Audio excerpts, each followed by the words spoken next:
अस्सलाम वालेकुम, नमस्कार। मैं जाहिद कीड़नीर मेवा जागरण चैनल की तरफ से हमारी जो मौजूदगी है इस समय पलवल डिस्ट्रिक्ट के हसनपुर कस्बे में है। जैसा कि हमने पिछली बार भी आपको दिखाया था, वहाँ फिरोजपुर झिरका में 51 लड़कियों की शादी समारोह था।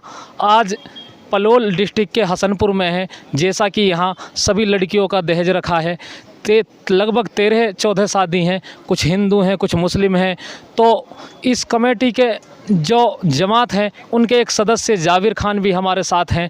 उनसे बात करते हैं, उनका क्या प्रोसेस रहता है। उनसे अस्सलाम वालेकुम। वालेकुम सलाम रहमतुल्लाह। जनाब, हमारे व्यूवर्स को, देखने वाले साथियों, फॉलोअर्स को बताओ आपका क्या प्रोसेस रहता है, कितना रुपए आप जमा करते हो इस शादी में, क्या क्या दहेज देते हो और किन बच्चियों की आप शादी कराते हो, नाबालिग की कराते हो या बालिग की कराते हो? जनाब, हमारा प्रोसेस ये है कि जी जो गरीब बच्चे हैं उनका तो आप देख ही रहे हो, सारा सामान जो दिया है। आज 23 बच्चों की शादी हो रही है, ये सारा सामान है और जितना हो सकता है इतना फ़ायदा कर रहे हैं जहाँ तक संगठन से पेश खा रही है। और दूसरा ये है कि जो लोग 1,10,000 रुपये जमा करके एक बाइक 21,000 कन्यादान, और उसमें टोटल सामान दिया जाता है फर्नीचर का जितना भी सामान है। दूसरा प्रोसेस ये है जनाब, फर्नीचर में क्या क्या सामान होता है? डबल बेड फर्नीचर में जी ये है कि अलमारी, कोठी, सिंदूक, डबल बेड, 2 पलंग, कूलर, फ्रिज, वॉशिंग मशीन और 172 बर्तन है, चून पीसनी चाकी है और कपड़े सिलने वाली मशीन है। और लड़की का आधार कार्ड चाहिए और उसके बाप का आधार कार्ड चाहिए। अब यह है कि यहाँ प्रशासन आया हुआ है, आप देख रहे हो जिस तरीके से प्रशासन तहकीकात कर रहा है। ये पुलिस वाले बैठे हैं, आप देख सकते हो जिस तरीके से हमारे बीच में प्रशासन मौजूद है। लोग कह रहे हैं फरौड चल रहा है, ये चल रहा है। अगर फरौड होता तो अब तक बंद हो जाता। और रही बात ये है कि जिसके पास में कोई भी उपाय नहीं है उसके लिए सामान दिलाते हैं, जितना हो सकता है इतना सामान दिलाते हैं। जैसा कुछ गरीब बच्ची आती हैं जिनके पास पैसा नहीं होता है, उनके बारे में तो क्या सहयोग करते हैं? उन गरीब बच्चियों का ही तो है जिनके पास पैसा नहीं है, उन्हीं का तो ये सामान। ये आप देख रहे हो डबल बेड है, एक सिंगल बेड है और ये फ्रिज है।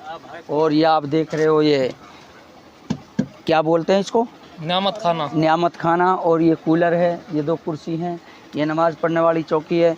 इसमें 172 बर्तन हैं और कुछ संदूक में बर्तन रखे हुए हैं, वो छोटी वाली संदूक भी है। और वो बाथरूम सेट क्या बोलते हैं उसको, ब्रिडल लिख रहा है उस पर। और ये फ्रिज वगैरह सारा कुछ जितना भी सामान है ये सारा का सारा है। हाँ, तो ये सारी चीज़ें देते हैं। बाकी तो ये है कि हम तो जनता की सेवा कर रहे हैं। अब किसी ने कंप्लेंट करी है प्रशासन से, प्रशासन यहाँ आ गया। प्रशासन की जिम्मेदारी बनती है तहकीकात करने की, तो प्रशासन का अधिकारी यहाँ बैठे हैं, वहाँ SHO साहब बैठे हैं और वहाँ SI साहब बैठे हैं, सारे अधिकारी बैठे हैं वहाँ। तो इसलिए हम तो आप सभी से ये कहना चाहते हैं, अगर कौम का सब फ़ायदा हो रहा है, समाज का फ़ायदा हो रहा है तो उसको चलने दीजिए। हाँ, बाकी उन पे जिनके पास NGO नहीं है, जिनके पास ट्रस्ट नहीं है, जो फ्रॉड कर रहे हैं, जनता का ही पैसा घुमा रहे हैं, अगर कार्रवाई करनी है तो उनके पास कार्रवाई होनी चाहिए। लेकिन ये तो NGO है, गरीबों की मदद कर रहा है।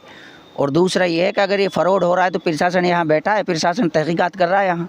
प्रशासन को किसी ने कंप्लेंट दी कि नाबालिग लड़की को की शादी कराते हैं? नाबालिग बच्चों की शादी कर रहे हैं तो प्रशासन डॉक्यूमेंट्स चेक कर रहा है।